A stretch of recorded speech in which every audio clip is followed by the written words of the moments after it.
Presso l'aula Giglia del Libero Consorzio Comunale di Agrigento si è svolto un interessante incontro tra Asia Abate, campionessa mondiale paralimpica originaria di Porto Empedocle, e il presidente del Libero Consorzio Giuseppe Pendolino,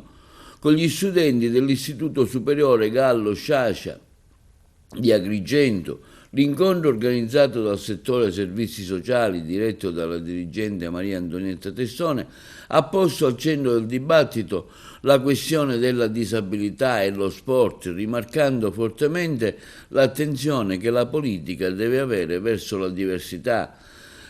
Presenti il prefetto di Agrigento, il comandante dell'Arma dei Carabinieri, il primo dirigente gius interdonato della questura, il sindaco di Agrigento, il vicepresidente del Libero Consorzio Comunale,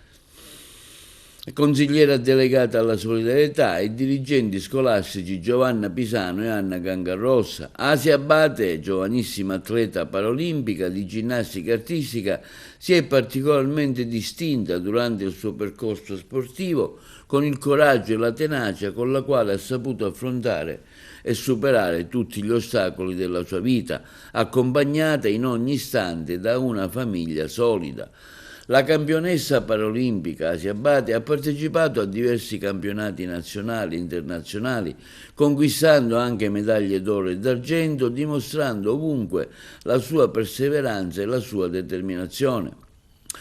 Una determinazione vincente che le ha fatto conseguire la laurea triennale in scienze delle attività motorie e sportive con la votazione di 93 su 110, con una tesi su gioco, tradizione e identità sportiva, e successivamente la laurea magistrale sempre in scienze motorie e sportive con una tesi sugli effetti stress cognitivo e dell'intelligenza emotiva sulla pratica sportiva con un voto di 92 su 110.